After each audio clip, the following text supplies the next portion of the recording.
Yo te invito para que comencemos en una carta, en un versículo que le escribe Pablo a Timoteo. Y ahorita, conforme avancemos, yo te voy a decir el nombre de este desafío al que nosotros vamos a introducirnos el día de hoy. Me gustaría que empezáramos en 1 Timoteo capítulo 6. Comenzáramos leyendo versículo 3 y versículo 4. Fíjate lo que Pablo le dice a Timoteo. Si alguno enseña otra cosa y no se conforma a las sanas palabras de nuestro Señor Jesucristo. Mira cómo Pablo describe las palabras de Jesús. ¿Cómo le llaman? Sanas. Son palabras sanas. La doctrina de Cristo, las enseñanzas de Cristo son palabras sanas. ¿Amén? Y por lo tanto, si son sanas, si nosotros las creemos, si nosotros las aplicamos a nuestras vidas, esas palabras sanas también harán de nuestras vidas vidas sanas. ¿Amén? Entonces, es claro Pablo y dice, si alguno que ande por ahí no se conforma, no le basta, no le es suficiente, y vaya hermano, hay mucha gente que las palabras de Cristo no le son suficientes y prefieren otra doctrina, y prefieren otro maestro, o prefieren agregarle, añadirle y complementarle a las palabras de Jesús cuando Pablo está enseñando claramente que estas palabras son sanas. Entonces Pablo dice, si hay alguien por ahí entre las iglesias, entre los creyentes, o algún falso maestro que no se conforma, que no le es suficiente las sanas palabras de Jesús, fíjate lo que dice el versículo 4, está envanecido, nada sabe. ¿Cómo le está llamando Pablo a este tipo de gente? Ignorantes. Ignorantes, porque al hacer menos las sanas palabras de Jesús, entonces caer en ignorancia. ¿Cómo puedes tú hacer menos o hacer a un lado al más grande maestro que ha pisado esta tierra? ¿Ven? Dice, está envanecido, nada sabe y delira. ¿Qué es delirar, hermano? ¿Has visto una persona que está delirando? Está nublado. Puede ser una enfermedad, puede estar agonizando, pero el caso es de que una persona que está delirando, hermano, está nublada. Está diciendo cosas incoherentes. No tiene orden en lo que él está pensando. Está hablando cosas que no van siendo ordenadas con lo que tal vez él quisiera. Entonces dice, así es el que se atreve a desestimar las palabras de Cristo. Yo te hago una pregunta, ¿cómo consideras tú las palabras de Cristo? ¿Son importantes para tu vida? ¿Son dignas de tomarlas en cuenta en tu vida? ¿Son sanas para ti? ¿Son suficientes las palabras del Señor Jesucristo? Deberían de ser, porque si no, entonces nosotros estaríamos cayendo en esta descripción que hace Pablo. ¿Por qué estoy haciendo esto, hermano? Porque yo voy a hacer algo que no hago normalmente en las predicaciones. Voy a leer una nota, hermano, directamente de la internet, que me llamó mucho la atención al preparar este mensaje. Dice aquí lo que estamos leyendo, si alguno enseña otra cosa, si no se conforman las palabras de Cristo. Tú debes recordar, hermano, que el Señor Jesucristo enseñó claramente, porque estamos hablando de su venida, que lo concerniente a su venida en cuanto al tiempo nadie sabe. ¿Estamos de acuerdo? No hay nadie que pueda aventurarse a decir, yo sé, o me fue revelado, o he hecho cálculos, o yo puedo leer la Biblia de diferente manera que todos los demás la han leído y puedo precisar el día y la hora en el que Cristo va a venir, porque eso es mentira. Cristo dijo enfáticamente, nadie sabe el día ni la hora. Y lo hemos estado estudiando, ¿estamos de acuerdo? Ni los ángeles, nadie sabe. Solo mi Padre, dijo Cristo, mientras estaba en la tierra. Ahora que Él no está en la tierra, yo creo que Él también lo sabe. Pero yo voy a ver una nota, hermano, que me llamó la atención, de hace un año, 2021. No quiero dar tanta introducción a la nota hasta que escuches tu nota. Yo quiero que tú prestes atención a este tipo de nota, a ver si encaja en estos versículos que nosotros estamos leyendo, en alguien que no se conforma a las sanas doctrinas del Señor Jesús. El encabezado de la nota dice, fíjate bien cómo dice, sin propiedades y sin trabajo, así quedaron los creyentes que esperaban la segunda venida de Jesucristo en Sabana Larga, Atlántico, Colombia. Esto ocurrió en Colombia. Dice que quedaron sin propiedades y sin trabajo algunos miembros de una iglesia cristiana que estaban esperando la segunda venida de Cristo, y se les dijo por parte del pastor la fecha en la que Cristo iba a venir. Quiero leer algunos detalles de esta nota para partir de ahí con la predicación del día de hoy. Dice, muchos creyentes vendieron sus bienes y renunciaron a sus trabajos ante la supuesta llegada del Mesías. Los habitantes del lugar temen que esto traiga problemas entre los pobladores. Un grupo religioso fue noticia durante las últimas semanas después que anunciaran que estarían esperando la segunda venida de Jesús, que según ellos iba a ser el pasado jueves 28 de enero del año 2021. Dice, los creyentes llamaron la atención de medios de comunicación, curiosos, escépticos, y de las autoridades que también llegaron al lugar para atender a las personas que con el paso del tiempo empezaban a sufrir las consecuencias del prolongado ayuno que estaban realizando. O sea, con anterioridad se les avisó a la congregación, Cristo viene el 28 de enero de 2021. ¿Qué vemos ahí de entrada, Manuel, para fijar una fecha?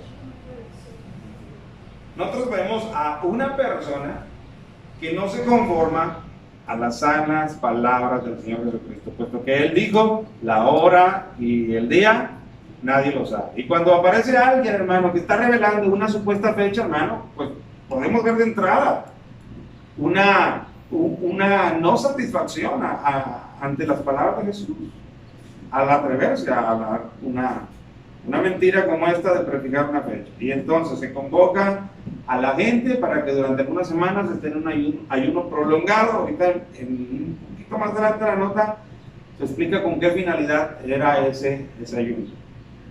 Dice, los seguidores del Dios del cristianismo llevaban semanas sin comer y estaban sometidos a un ayuno prolongado para purificar sus cuerpos ante lo que llamaban la segunda venida de su Salvador.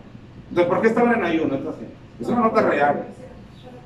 Porque ellos estaban pensando que con esa manera, unas semanas antes de la supuesta revelación que tenían de la fecha en la cual Cristo volvería, ellos purificarían sus vidas a través del ayuno. Y entonces estaban ellos en un ayuno fuerte. De hecho, más adelante en la nota se menciona que parte del gobierno tuvo que intervenir a quitarle a los niños, porque ya era algo ya intolerable ante ellos. Dice, estos colombianos son parte de la iglesia cristiana Berea, quienes se reunieron desde hace días en la casa del pastor y creador de la secta, y luego dice el nombre de la persona.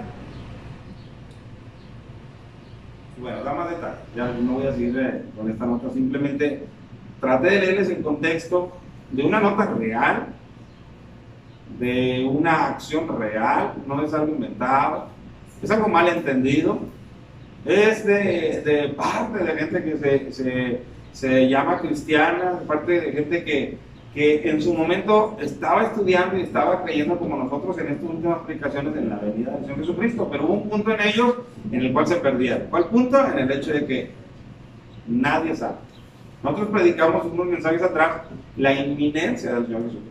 Yo no me puedo aventurar a decirle a final de año viene Cristo por esto y por esto. Yo lo que le puedo decir conforme a la palabra de Dios es de que Cristo puede venir en cualquier instante. ¿Estamos de acuerdo? Puede ser hoy, aunque parezca algo no creíble, por eso lo vimos a manera de un reto. Entonces, ¿por qué presentó o por qué me llamó mucho la atención esta nota? Porque esta nota, hermano, es una nota vergonzosa. Y vergonzosa en dos filos, le voy a decir por qué en dos filos. Es vergonzosa para los participantes de esta nota y para los participantes de este engaño. Es vergonzoso. ¿Por qué? Porque si hubieran prestado más atención a las escrituras y hubieran oído que se les da una fecha, ellos pudieran haber sabido contundentemente que es una mentira al prefijar una fecha exacta. Y entonces todos los procesos que pasaron se los hubieran podido evitar, pero no lo hicieron. ¿No? ¿Estamos de acuerdo? Entonces, por eso es vergonzoso para una parte que se considera cristiana caer en este tipo de engaños tan inocentes. Pero muchas de las veces caemos en este tipo de engaños porque no somos lectores constantes de la palabra de Dios. Por lo tanto, no conocemos las advertencias que la misma palabra de Dios nos dice. ¿Qué te pareciera si tú hubieras sido un congregante de esta iglesia que estoy mencionando? A lo mejor te hubieras dejado llevar. ¿Por qué? Porque los líderes dicen esto, o porque la mayoría de la congregación lo está haciendo. A lo mejor tú dirías, yo lo hago también. Y sabes que vendieron sus propiedades, renunciaron a sus trabajos. Ahora, aquí habría que usar de inteligencia y de sabiduría espiritual. Si tú, por ejemplo, vas a vender tus propiedades porque ya se te dijo cuándo va a venir Cristo, y la razón es que ya no necesitas tus propiedades, yo te hago una pregunta: ¿y para qué ocupas el dinero de las propiedades? ¿Para qué lo ocupas el dinero en las propiedades y al final de cuentas no te vas a llevar nada? Ni las propiedades, ni el dinero de esas propiedades. Si tú ya sabes cuándo va a venir Cristo, ¿para qué renuncias a tu trabajo? Simplemente que Cristo venga y te lleve, ¿o no? Entonces, aquí habría que haber aplicado sabiduría o inteligencia espiritual, pero no lo. Pero te decía yo que es un caso, hermano, real, que apunta hacia una vergüenza, pero en dos sentidos. La primera, en ellos, pero la segunda también en nosotros. Caray, ¿yo por qué, hermano? ¿Yo cómo estoy inmiscuido? Sí estamos inmiscuidos, ¿por qué? Porque esta gente, hermano, fíjate, el tema, ahora sí te voy a decir el tema del desafío del día de hoy, que vamos a estar hablando. Vive en consecuencia de la segunda venida. Vive en consecuencia de la segunda venida. No basta con que tú sepas que Cristo viene. No basta con que tú sepas que Cristo viene pronto. No basta con que tú sepas bíblicamente cuál es la actitud correcta que un cristiano debe de tener ante la venida de Cristo. No basta con eso. Este es un reto, hermano, práctico. Vive en consecuencia de la segunda venida de Cristo. ¿Esta gente qué hizo, hermano? Ya lo sé, vendió sus propiedades y renunció a su trabajo. ¿Pero por qué lo hizo? Porque, por ignorancia. ¿Pero por qué? Porque creyó en la venida de Cristo. Porque trató de vivir en consecuencia a la segunda venida de Cristo. Entonces, ahí esa área, aunque fue un error, un engaño, aunque, ¿cómo quedaron ellos ante el pueblo, hermano? Ante la sociedad, que ellos le dijeron, Cristo viene el jueves 28 de enero. ¿Cómo quedaron ellos ante esa gente? Avergonzados, opacados, sin credibilidad alguna. Por eso le digo, vergüenza para ellos, pero para nosotros también, porque ellos se atrevieron a creer en la venida de Cristo tan real que actuaron en consecuencia. A lo mejor se equivocaron, pero es de destacar que actuaron en consecuencia. Ahora, la palabra de Dios nos pide que nosotros actuemos en consecuencia a la venida de Cristo. Sí, definitivamente sí. Pero no es que nos pide que vendamos nuestras casas, ni tampoco nos pide que vendamos o que renunciemos a nuestro trabajo, pero sí nos demanda, sí nos pide que una vez que la palabra misma ya te ha mostrado que su venida es real, que su venida es cercana, sí nos demanda que vivamos en consecuencia de esa realidad. Porque de nada serviría que nosotros creamos en la segunda venida de Cristo, pero que esa creencia no tenga ningún efecto ni ninguna consecuencia en nuestro estilo y nuestra manera de vivir. Por lo tanto, es una vergüenza para ellos porque cayeron en un engaño inocente, pero a la vez ellos hacen que nuestras vidas, que decimos que creemos en la segunda venida de Cristo como una realidad, pero que no viven en consecuencia de esa verdad, entonces nosotros somos los que quedamos avergonzados. Ellos se atrevieron a vender sus casas y a renunciar a su trabajo. Y nosotros muchas de las veces no nos atrevemos a dar un paso diferente al que estamos acostumbrados a venir viviendo todas nuestras vidas. No sé si me doy a entender. Amén, hermanos. Yo quiero no solamente presentarte la idea como se me viene a mí, yo quiero presentarte la idea como está en la palabra. Y para eso yo te pido, por favor, que vayamos, que abras tu Biblia. Como la misma palabra nos pide, vive en consecuencia a la realidad de la segunda venida de Cristo. Y de eso vamos a hablar. Por favor, vayamos a 1 de Juan. 1 de Juan capítulo 3. Y vamos a leer los primeros 3 versos.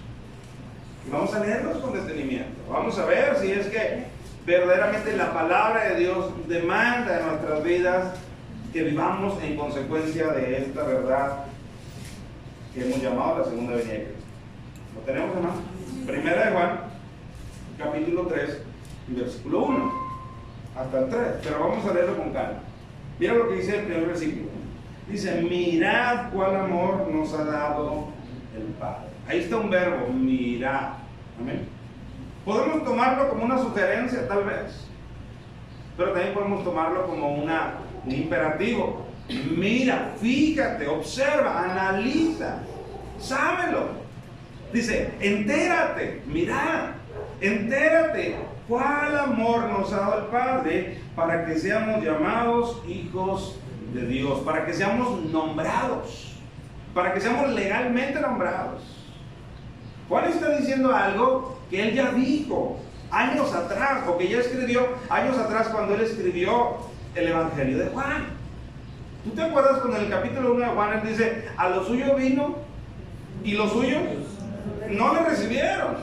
Dice, pero a todos los que le recibieron, o sea, dice Juan, a los que creen en su nombre, dice, les dio potestad de ser hechos hijos de Dios. Fíjate, les dio potestad. Cuando está esa palabra potestad, quiere decir que les dio legalidad, que les dio efectividad. ¿Cuánta gente, amados hermanos, en nuestros días no se cuelga de la frase, todos somos hijos de Dios, o no? La gente dice, todos somos hijos de Dios. Hermano, bíblicamente es una frase equivocada, porque no todos somos hijos de Dios. Todos somos creación de Dios, no hay duda. Pero dentro de la creación de Dios, una parte son hijos de Dios y otra parte son hijos de Satanás. Eso dice la palabra, no lo digo yo. ¿Estamos de acuerdo o no? Amén. Entonces no podemos colgarnos de la frase popular y decir, todos somos hijos de Dios porque Él nos hizo. No. Dice, a los que creen en su nombre, a esos Él les dio la legalidad, la potestad de ser hechos hijos de Dios. Cuando tú vas a adoptar a un hijo, tú puedes adoptar a un hijo nada más agarrándole la mano y llevándotelo a tu casa y decir, ¿ves que lo estoy adoptando? Eso va a ser un robo, eso va a ser un secuestro, eso va a ser un delito. Tú tienes que hacer las cosas de manera ordenada, de manera legal y de manera clara. Bueno, Dios hizo las cosas de manera clara para nosotros agregarnos a su familia como hijos. Por eso dice que nos dio potestad. Entonces Juan empieza en este versículo, dice, miren eso. Deténganse a meditar un poquito que por la gracia de Dios, ustedes que no eran hijos de Dios, ¿sí se acuerdan de que éramos hijos? Éramos hijos de las tinieblas. Eso dice la Escritura. Bueno, nosotros siendo hijos de las tinieblas, el Señor nos amó tanto, por eso dice, mirad cuál amor. Mira el tamaño del amor que ha dado Dios para hacerte su hijo.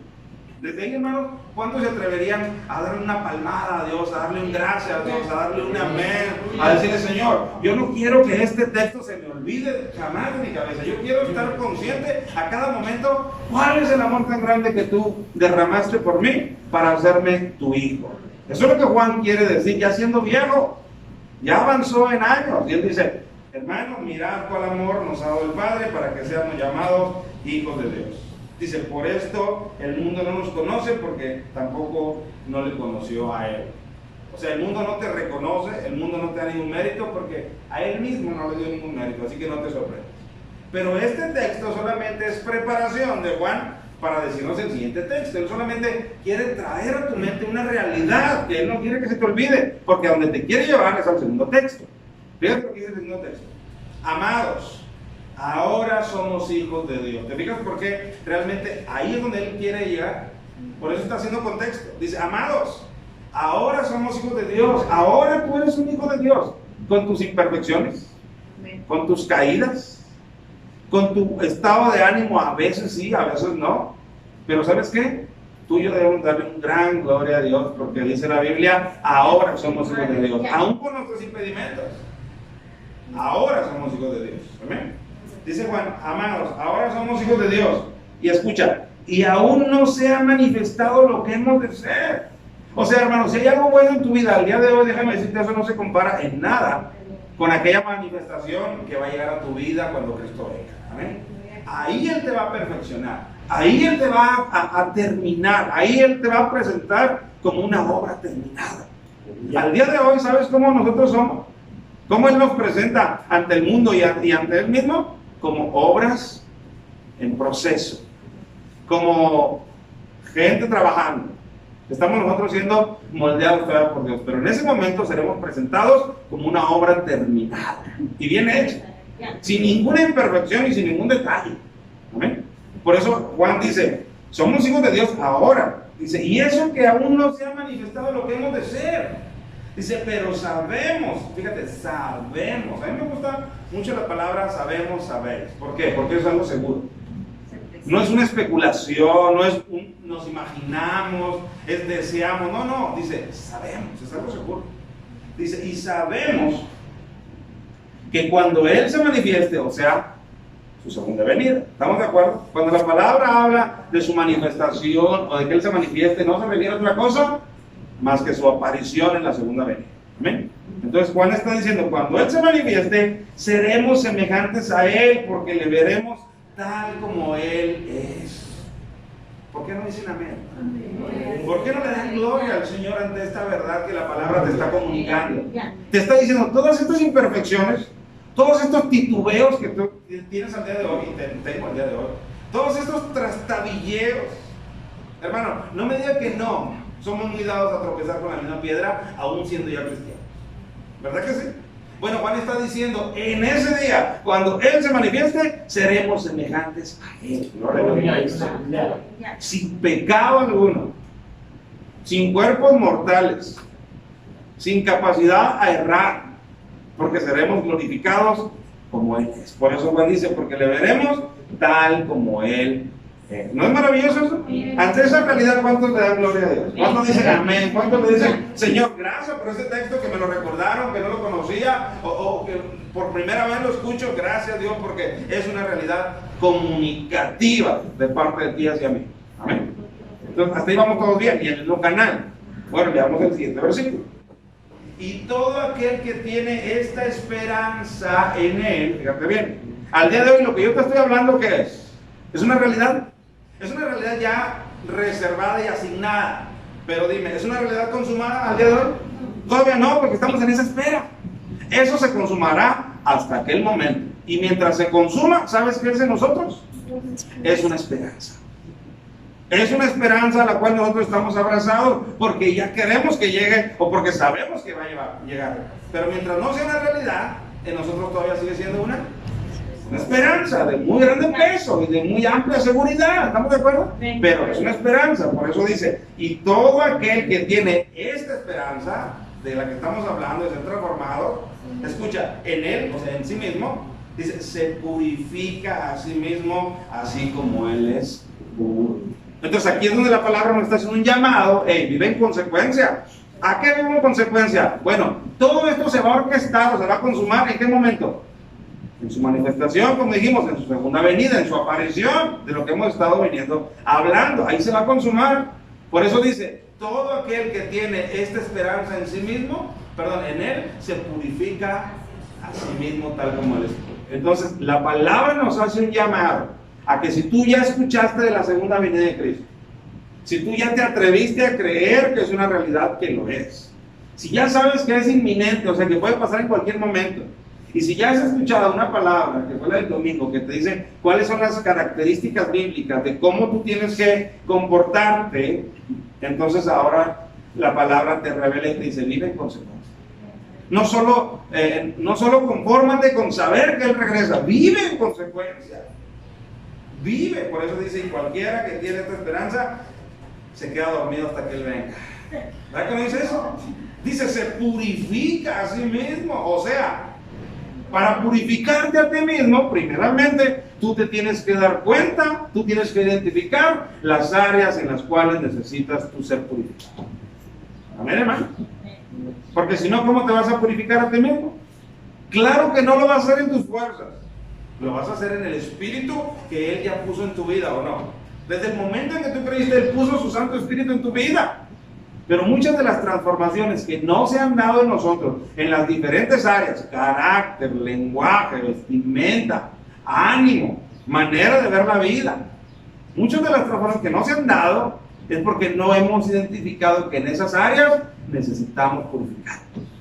Y la palabra es clara y enfática. Todo aquel que tiene esta esperanza de lo que va a ocurrir en aquel día, se purifica a sí mismo. Entonces, primeramente nos tiene que quedar a nosotros claro, hermano, nuestro estatus en su segunda venida. ¿Qué entendemos por estatus? Mi estado. Mi estado. ¿Cuál va a ser mi estado en la segunda venida? ¿En qué me beneficia a mí su segunda venida? Yo tengo primeramente que comprender eso, para que si comprendiéndolo me es de beneficio lo que yo comprenda, yo lo anhele, salud, yo lo anhele, yo lo desee y yo viva en consecuencia, yo lo busque, yo viva en consecuencia de eso. Amén, hermanos. ¿Cuál será nuestro estatus, hermano, en la segunda venida de Cristo? ¿Un estatus bueno o un estatus malo? Bueno, hermano, la segunda venida es como una moneda de dos caras. Aunque es un solo evento, para uno será terrible. Para unos será un no hay vuelta atrás. Para unos será un se acabó. Pero para otros será un sabor dulce. Para otros será lo que siempre estuvieron esperando. Para otros será la consumación de las promesas que Él dijo. Para otros será el resultado de la cruz. Ahí será el verdadero resultado de la cruz, hermano, consumado completamente. Entonces, nuestro estatus de los que estamos de este lado, hermano, de los que hemos recibido la gracia del Señor, es un buen estatus. Simplemente quiero que veas, por ejemplo, en Apocalipsis 22, 2, solamente para hablar un poquito de lo glorioso de su venida, para los que estamos de este lado de esa cara de la moneda, de la favorable. Apocalipsis 22, 12 dice: he aquí yo vengo pronto y mi galardón conmigo para recompensar a cada uno según su obra. O sea, hermano, nuestro estatus va a ser de recompensa. Tú vas a recibir en ese día, como dice Cristo, un galardón. Hermanos, si las bendiciones terrenales nos saben hermosas, ¿a quién no le gusta una buena paga? ¿A quién no le gusta un buen cumpleaños, un buen reconocimiento? Saben sabrosas. Pues imagínate un galardón celestial, que es con el que Cristo viene.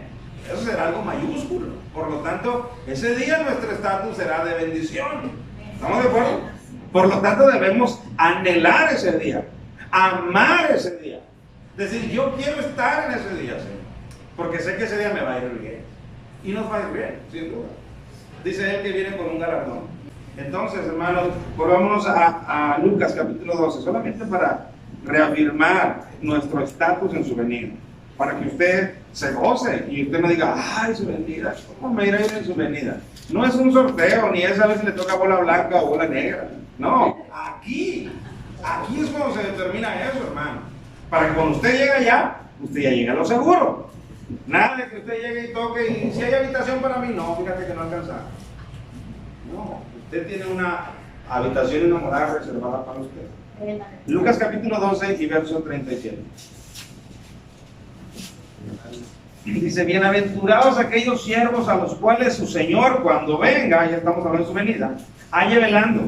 De cierto os digo que se ceñirá, fíjate, es el Señor que va a venir, se ceñirá y hará que se sienten a la mesa y vendrá a servirles. ¡Oh, qué privilegio, hermano! Él te va a hacer sentar a su mesa. Él te va a decir: bienvenido a mi mesa, bienvenido a mi cena, come de mi comida, participa de mis bendiciones. ¿No es maravilloso? ¿Cómo se sintió hace tiempo, hermano, en la predicación cuando hablamos de Mefiboset? ¿Se acuerdan? Que estaba en lo de Bar, que era un desahuciado, que estaba ocultado porque tenía un pasado familiar no tan agradable. Y luego el rey David le dice: tú vas a comer de aquí en adelante todos los días a mi mesa. ¿Usted se imagina que David comía bien o que no comía bien? Yo le aseguro que no le regateaban a David nada. Yo quiero unas chuletas. Chuletas le traigo. Las quiero en la barbecue. La barbecue. Amén. Quiero un ribeye. Y se lo llevaban. ¿Y sabe qué? Le dijo David a Mefiboset: vente, aquí también hay para ti, mira, siéntate aquí. Bueno, eso es lo que Cristo está diciendo. Cuando Él venga, a los que haya haciendo así, los llamará, se ceñirá y no solo va a decir, tráigale. Él dice, yo mismo les voy a servir. ¿No es maravilloso, hermano? Entonces, ¿cuál es nuestro estatus del cristiano? Nuestro estatus en la segunda venida de Cristo. De bendición, hermano. De gracia. De wow, de ya quisiera estar ahí. Amén. Así que tú no tienes por qué temerle a la segunda venida de Cristo, porque sabes de qué lado tú estás. Si es que tu vida no se ha todavía afianzado, pues entonces sí tienes de qué temer. Pero para eso hoy Dios te da la oportunidad de que tú te arrepientas y vengas a Él y le pidas que te perdone. Por eso hay tiempo. Pero si tú ya lo hiciste, el estatus es favorable para ti. ¿Eh? Entonces, una vez conociendo el estatus, hermano, entonces es que tiene que tener mayor énfasis la petición de la palabra hacia nosotros. Si tú tienes esa esperanza de que ese día te va a llegar y te va a coronar de cosas hermosas, entonces purifícate a ti mismo. Purifica, identifica las áreas de tu vida. Pero a veces, ¿qué nos pasa, hermano? A veces el Espíritu, como un espejo, nos pone las áreas de nuestras vidas que no son las más agradables. Y si las pone delante de nuestros ojos, ¿y qué hacemos? ¿Nos purificamos? A veces como que decimos, lo voy a hacer mañana. Te lo prometo que sí lo voy a hacer, Señor, pero lo voy a hacer mañana. Y vamos dejando esto para mañana y para mañana y para mañana, cuando la palabra nos está llamando. Todo el que tiene esta esperanza se está purificando continuamente. Por eso te decía, en la noticia que yo leí, de esta gente que vendió sus propiedades y esta gente que dejó sus trabajos porque se les anunció un día específico cuando iba a venir Cristo, ellos actuaron en consecuencia. O sea, hicieron cosas en consecuencia. De hecho, nosotros leímos en esa nota qué es lo que estaban haciendo. Estaban en ayuno. Estaban en un ayuno prolongado. Porque querían ser encontrados puros. Bueno, hermanos, yo creo que esa es la reacción de todos. Y si Cristo nos dijera cuándo vuelve, yo creo que unas 2 semanas antes cuando nos preparamos. Pero Cristo nos dice, yo no te voy a decir cuándo vuelvo, solo te digo que vuelvo. ¿Para qué? Para que todo el tiempo te mantengas preparado. ¿No, hermano? Entonces, ellos actuaron en consecuencia. Bajo un error. Pero nosotros que no estamos bajo un error, porque yo no te estoy predicando una fecha específica, yo te estoy diciendo lo que la palabra de Dios dice, seríamos avergonzados si no actuamos en consecuencia. El error de ellos sería lo que a nosotros nos pondría en vergüenza. Porque entonces Cristo nos dijera, ellos creyeron una mentira y actuaron. Y tú que todo el tiempo te estoy hablando la verdad, ¿qué hiciste con mi verdad? No actuaste.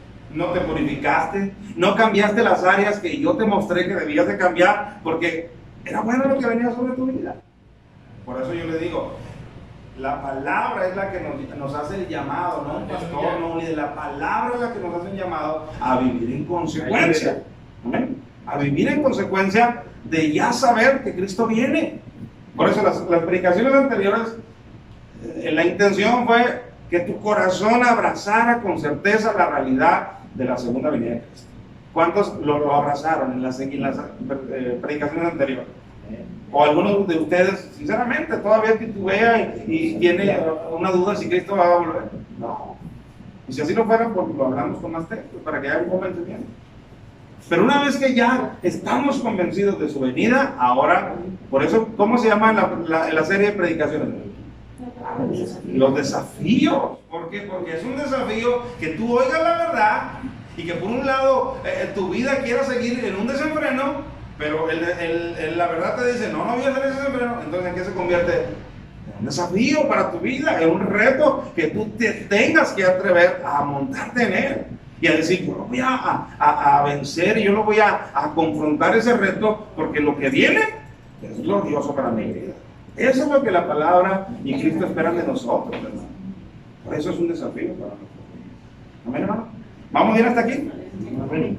Yo quiero que leamos, hermano, algunos otros ejemplos que la palabra de Dios tiene para nosotros, para mostrarnos cómo es que nosotros debemos de vivir en consecuencia. Por eso el subtema o el subtítulo de esta predicación del día de hoy se llama Vive en consecuencia de la segunda venida. ¿Amén, hermano? Mateo capítulo 6, verso 19 y verso 20. No os hagáis tesoros en la tierra. Oh, hermano, ¿no es un desafío eso? Claro que es un desafío, es mayúsculo. ¿Sabes? Porque al vivir en esta tierra, hermano, nosotros estamos enfrascados. No quisiera que llegáramos al punto de decir estamos esclavizados, porque precisamente eso vino Cristo, a libertarnos de cualquier tipo de esclavitud. ¿Amén? Pero sí estamos enfrascados, enfocados, mentalizados en lo que nosotros conocemos, que es lo de esta tierra. Pero Cristo dice, por eso yo comencé leyendo, hermano, aquellos versículos de Pablo a Timoteo, donde dice, cualquiera que no se conforma, que no le son suficientes las palabras de Cristo, está envanecido. Si tú estas palabras que yo te leo, que son de Cristo, no te satisfacen tu corazón, entonces déjame decirte, estamos envanecidos, estamos delirando. Si tenemos una postura contraria a lo que Cristo enseña, estamos delirando, porque Él es el maestro por excelencia. ¿O tú crees que tú y yo podemos agendar una sesión con Cristo en maestría y decirle, a ver, yo creo que te equivocaste en la enseñanza tal que diste? ¿Tú crees que podemos hacer eso? Definitivamente no lo podemos hacer. Por eso Cristo dice aquí, con su sabiduría, versículo 19, dice, no os hagáis tesoros en la tierra, donde la polilla y el orín corrompe, donde ladrones minan y hurtan, sino haceos tesoros en el cielo, donde ni la polilla ni el orín corrompen, donde ladrones no minan ni hurtan. Ahí está un desafío. Ahí está una petición de la palabra de Dios hacia nosotros, que vivamos en consecuencia. Entonces te das cuenta cómo la palabra de Dios no te dice, vende tu casa y renuncia a tu trabajo y que eso sea tu actuar en consecuencia como lo hizo esta gente que leímos. No, eso es lo que la palabra de Dios te pide. La palabra te dice, no hagas tesoros aquí en la tierra. Eso es lo que sí te pide la palabra. No ames lo de esta tierra, aunque sea muy bello, pero no lo ames. ¿Por qué? Porque es pasajero. Entonces está mal, hermano, que me deleite con una familia, con un cumpleaños. Está mal que me deleite con la casa que tengo. No está mal. Lo que está mal, como dice el siguiente versículo, que voy a seguir leyendo, dice, porque donde esté vuestro tesoro, allí estará también vuestro corazón. Lo que está mal es que tu corazón esté en cualquier cosa de lo que hay en esta tierra. Si tu corazón está puesto, hermano, en una relación, sea quien sea tu amigo, tu novia, tu esposo, tus hijos, si ahí está tu corazón, eso es lo que sí está mal. No hay nada que deba ni pueda ocupar el lugar que le pertenece a nuestro Dios. Toda cosa, objeto, situación o placer que ocupe el lugar de nuestro Dios es un ídolo. Se convierte en un ídolo, en un usurpador. Y a veces nosotros solamente identificamos ídolos a las imágenes, pero no sabemos que un ídolo es aquello que te está robando la pasión por tu Dios. Aquello que te está haciendo que tu Dios te sea aburrido, te sea no interesante, porque aquella situación, cosa, objeto, persona, para ti es más interesante. Ya lo convertiste en un ídolo. Ya tú pusiste ahí tu corazón. Entonces ahí tú y yo estamos haciendo tesoros en la tierra. ¿Y cuál es la palabra de Cristo? No hagas tesoros en la tierra. ¿Estamos de acuerdo? Si yo no voy de acuerdo, si soy cristiano, medio cristiano, pero no voy de acuerdo a esta enseñanza de Cristo, estoy envanecido, nada sé y delirio en cosas que no, porque eso es lo que me dice mi cabeza. Yo tengo que ir en paralelo a la enseñanza de Cristo Jesús. ¿Estamos de acuerdo? Entonces la palabra nos pide que vivamos en consecuencia ante el hecho que ya nos convencimos que su venida es real y sobre todo que es inminente, es cercana. Pues entonces, hermano, ¿qué esperamos? Apuremos nuestras vidas a purificarnos a nosotros mismos, apuremos nuestras vidas a vivir en consecuencia. Imaginen la desesperación de esta gente que está metida en sus casas porque se les dijo el 28 de enero del 2021 viene Cristo. Imagínate los que no la habían vendido 2 días atrás. Imagínate la desesperación. ¿Qué crees que hicieron? A medio precio, porque yo tengo que venderlo, porque eso es lo que se les dijo. O sea, se apuraron. Bueno, a nosotros la palabra no nos pide que vendas tus casas ni tus propiedades, pero sí te pide que te purifiques a ti mismo. ¿Con qué velocidad lo tenemos que hacer? Día a día. Rápido, hermano, la de ya, era para ayer, hermano. Era para ayer. Pero nosotros queremos a veces decir, lo hago mañana. Es como si fuéramos dueños del mañana. Cuando la palabra nos dice que el único día que tenemos seguro es el hoy. Mientras se dice hoy, se no endurezcáis tu corazón. Mientras se dice hoy, es el único día que tenemos hoy. ¿Estamos de acuerdo? Entonces ahí es un llamado de la palabra a actuar en consecuencia. No hagas tesoros en esta tierra, sino hazlos en el cielo. Es muy parecido a lo que dice en Colosenses, capítulo 3, verso 2. Bueno, el 1. Si pues habéis resucitado con Cristo, ¿cuántos dicen amén ahí? Espiritualmente hemos resucitado con Cristo, ¿verdad que sí? Porque éramos muertos en nuestros delitos y pecados, pero ahora Él nos dio una. Eso se llama resurrección espiritual. Si habéis pues resucitado con Cristo, dice, buscad las cosas de arriba donde está Cristo, sentado a la diestra de Dios. Poned la mira en las cosas de arriba, no en las de la tierra. Vuelve a ser repetitiva la palabra de Dios. Pon tu mirada en las cosas de arriba. No quiere decir que te hagas irresponsable en las cosas de abajo, sino que pongas tu gloria, tu complacencia, tu mayor logro, ponlo en las cosas de arriba, más que en las cosas de la tierra. ¿Estamos de acuerdo? Amén. Es reiterada la palabra de Dios cuando nos hace un reto a vivir en consecuencia. Si nosotros vamos otra vez a Timoteo, esta vez primera de Timoteo, capítulo 6, verso 17.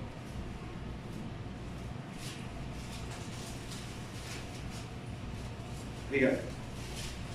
El primer versículo de estos 3 que hemos leído, los últimos 3, es donde pones tu tesoro, porque Cristo dijo, ponlo en los cielos. El segundo, donde pones tu mira, porque Pablo dijo, no pongas la mira en las cosas de la tierra, sino en el cielo. Y mira este siguiente verso, 1 Timoteo capítulo 6, verso 17. ¿Dónde pones tu esperanza? Le dice Pablo a Timoteo: a los ricos de este siglo manda que no sean altivos. Obviamente está hablando de los ricos que son cristianos. Los que no son cristianos ni caso le van a hacer a Timoteo, pero está hablando de los que están dentro de la iglesia. A los ricos de este siglo manda que no sean altivos, ni pongan la esperanza en las riquezas, las cuales son inciertas. Un día están, un día no están. Sino en el Dios vivo, que nos da todas las cosas en abundancia para que las disfrutemos. ¿No es maravilloso este texto, hermano? Pablo dice a Timoteo: enséñale a los cristianos adinerados. Si tú eres un cristiano adinerado, esta palabra es para ti. Enséñales que no pongan su esperanza en las riquezas, porque estas son inciertas. Puede llegar una devaluación y se acabó. Puede llegar a alguien, se cae el banco, sus acciones, y se acabó lo que tú tenías. Si lo tienes en tu casa guardado, puede llegar alguien y te lo arrebata, te secuestran y adiós. Por eso las riquezas, dice, son inciertas. Dice: enséñales que pongan, más bien, esa esperanza, póngala en el Dios vivo. En el Dios vivo, que nos da todas las cosas en abundancia para que las disfrutemos. ¿No es maravilloso, hermano? Aleluya, amén. ¿Cuál es tu deber como cristiano ante este texto? Ante este texto. Bien sencillo. Disfrutar todas las cosas. Es no solo tu deber, es tu obligación. Que tú disfrutes todas las cosas que Dios te da. ¿Hace cuánto que no disfrutas a tu mamá? No, es que bien regañó. Es que me sablea. Disfruta. ¿Hace cuánto que no disfrutas los 50 y tantos años que tienes encima? Disfrútalo. Porque dice la Escritura que nos da todas las cosas, dice que nos las da en abundancia. Amén. Y nos las da con el propósito de que las disfrutemos. Amén, hermano. Pues este es otro texto que es retador. Es otro texto que te pide que vivas en consecuencia. No pongas tu mirada, no pongas tu esperanza en las riquezas. Ponlas en el Dios vivo. Entonces, en estos textos, hermano, la palabra nos está pidiendo que vivamos en consecuencia, que actuemos en consecuencia de esa verdad. ¿Estamos de acuerdo? Hermano, si yo tengo una frustración en la vida porque no he conseguido tal o cual objetivo que me he trazado, la palabra dice: acuérdate que Cristo viene pronto, así que actúa en consecuencia, no te frustres por eso, porque Cristo viene pronto. Si yo tengo un resentimiento, hermano, ahí prolongado por 10 años, por 15 años, ¿qué es lo que debo hacer? Bueno, la venida de Cristo me debe a mí de mover a actuar en consecuencia. Voy a dejarlo atrás, voy a olvidarlo. ¿Amén? Si tengo una mala manera de pensar, si tal vez solo soy yo el centro de esa manera de pensar, yo tengo que vivir en consecuencia, porque la palabra me está diciendo: Cristo viene pronto, vive en consecuencia. Deja de verte como el centro de todas las cosas. Entonces, hermano, el que la palabra nos comparta de la seguridad de la venida de Cristo no es para que tú, hermano, aumentes tu conocimiento, ni para que pongas un trofeo más en tu vitrina de conocimiento. Ya comprendí la venida de Cristo. No. Es para que tú modifiques tu manera de vivir con ese conocimiento que lleva tú. Actúa en consecuencia. Digo, a mí me sorprendió mucho esta gente, erróneamente, pero actúa en consecuencia. Ellos estaban seguros que Cristo venía tal día y vivieron en consecuencia, aunque erróneamente. ¿Por qué no vivimos en consecuencia acertadamente? Y para eso, seguir lo que la palabra de Dios nos da indicando. ¿Estamos de acuerdo? Un versículo más, o dos, o tres, o varios. Hebreos capítulo 10, verso 23. Fíjate lo que dice la palabra. Dice: mantengámonos firmes, sin fluctuar, la profesión de nuestra esperanza. Dice: porque fiel es el que lo prometió. O sea, ¿qué quiere decir el texto cuando dice fiel es el que lo prometió? Que lo que te prometió, Él te lo va a cumplir. Que si Él prometió moradas para ti hay. Que si Él prometió regresar por ti, Él regresará por ti. Que si Él prometió coronas para ti. Por eso el texto dice: porque fiel es el que lo prometió. ¿No de acuerdo? Dice: y considerémonos unos a otros. Qué bello texto, hermano. ¿Cuántas veces ha habido un error hacia tu persona, de alguna persona de este lugar? Sí lo sabes. ya sea un saludo, ya sea una palabra, ya sea un gesto. Sí las hay. Pero este texto dice, considerémonos unos a otros para estimularnos al amor y a las buenas obras. Mira, el mundo, ¿sabes qué enseña? Y a veces leemos, querido, al mundo. El mundo enseña, considérate a ti mismo. Considérate solamente a ti. Lo que sea solo provechoso para ti, donde solamente tú seas el beneficiado, donde tú ganes. Eso es lo que enseña el mundo. Pero este texto dice, considerémonos unos a otros. A veces en ese considerar, ocupa que yo salga perdiendo, ocupa que yo me quede callado, ocupa que yo aguante. En ese considerarnos unos a otros. Pero es una petición que la palabra nos hace, que actuemos en consecuencia. Considerémonos unos a otros para estimularnos al amor y a las buenas obras. ¿Qué no es más fácil? Yo lo sé que sí. ¿Qué no es más fácil? Amar al que nos ama, ¿no? Cristo dijo eso. ¿Qué no es más fácil invitar a una comida al que ya me invitó una vez porque sé que me va a invitar otra vez? ¿No es más fácil eso? Claro que sí, pero este texto no está diciendo eso. Este texto está diciendo, estimulémonos unos a otros para estimularnos, consideremos unos a otros para estimularnos al amor y las buenas obras. O sea, ¿cuál es tu función aquí en esta iglesia? Tú que estás ahí sentado, tú que me estás mirando. Tu función es ser de estímulo para el otro que está ahí. Aleluya. Pero ser de estímulo bueno. Que tú seas un motivador, que tú seas un alentador, que tú seas un hombro para llorar, que tú seas un oído para escuchar, que tú seas una mano para levantar, que tú seas un consejo, que tú seas una medicina para aliviar. Eso es lo que la palabra de Dios te pide, que tú vivas en consecuencia. Dice, para estimularnos al amor y las buenas obras. Dice, no dejando de congregarnos. Hermano, yo te ruego, no dejes de congregarnos. No dejando de congregarnos, dice, como algunos tienen por costumbre, sino exhortándonos, y tanto más, escucha, y tanto más cuando veis que aquel día se acerca. ¿Amén? Aquel día se acerca, aquel día está próximo. ¿Cuál día? El día de su venida. Aquel día se acerca, el día de tu coronación, el día de tu graduación, el día de tu glorificación consumada, el día de tu completa santidad. Aquel día se acerca. Entonces dice, actúa en consecuencia. Entonces, ¿te fijas cómo la palabra en muchas áreas de nuestras vidas nos demanda que actuemos en consecuencia?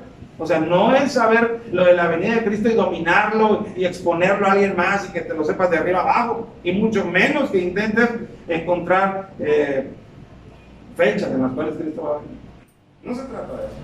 Se trata de que sepas que Cristo viene y que tú y yo vivamos en consecuencia de esa realidad que ahora ya sabemos. Un último texto, hermano, en Filipenses, y con eso vamos a cerrar. Fíjate lo que Pablo le pide a los filipenses.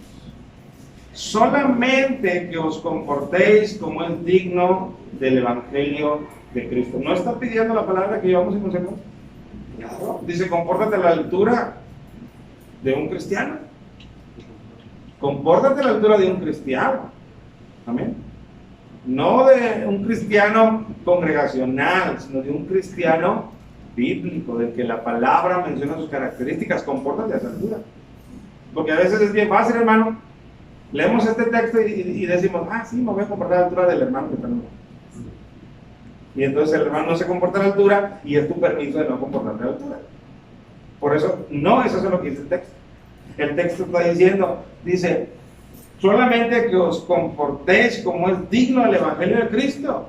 Dice, para que, o sea que vaya a verlos o que esté ausente, oiga de vosotros, escucha, que están firmes en un mismo espíritu, combatiendo unánimes por el Evangelio, por la fe del Evangelio. Eso es lo que Cristo quiere oír de esta iglesia, hermano. Esas son las noticias que quiere Cristo oír. Cuando Él venga, dice, yo quiero oír que ustedes están unánimes, combatiendo por la fe del Evangelio. Unánimes, están unidos, no que hay rupturas, no que hay así separación. Dice, que oiga que ustedes están unidos, están combatiendo por la fe, y escucha el siguiente texto, y en nada intimidados por los que se oponen. ¿Quiénes son los que se oponen, hermano? Bien sencilla, la pregunta más sencilla del día. ¿Quiénes son los que se oponen? Los de afuera, los del mundo, esos que dicen tus amigos, ellos son los que se oponen.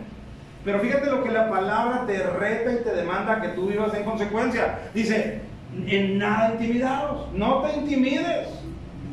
Es que el mundo me va a rechazar, no te intimides. Es que ya no voy a ser atractivo para ellos, no te intimides. Es que me van a avergonzar, no te intimides. Porque eso es comportarse digno del Evangelio, cuando tú no te intimidas. Es que se me van a venir todos encima. ¿Cuál es el problema? Cristo dijo, en el mundo tendréis aflicciones, pero confiad, yo he vencido al mundo. Amén. Amén. Yo he vencido al mundo. Entonces, hermano, una parte de lo que la palabra nos pide que actuemos en consecuencia es que tú no vivas intimidado. Hermano, es que las cosas se están poniendo bien feas allá afuera. Sí, pero tú no eres de afuera, tú eres de adentro. ¿Por qué te intimidas por lo de afuera? Si la Biblia dice que mayor es el que está en ti que el que está en el mundo. Por eso dice la palabra, y en nada intimidado. Me gustó mucho este texto, porque nosotros debemos de vivir como personas con la cabeza en alto. Amén. Con valentía de ser creyentes. Porque tú no eres creyente porque tú elegiste ser creyente. Tú eres creyente porque Él tuvo misericordia para que tú fueras creyente. Vive en consecuencia de eso. Amén. En nada intimidados por los que se oponen.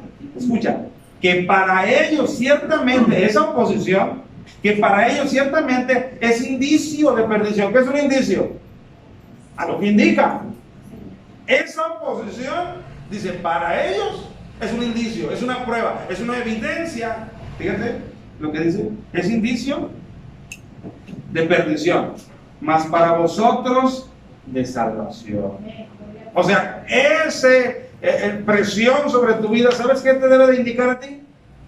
Que tu salvación está cerca, que tú eres uno de los redimidos, que tú eres uno de los escogidos, que tú eres uno de los beneficiarios de la gracia de Dios, y eso te debe hacer vivir no intimidado. Amén.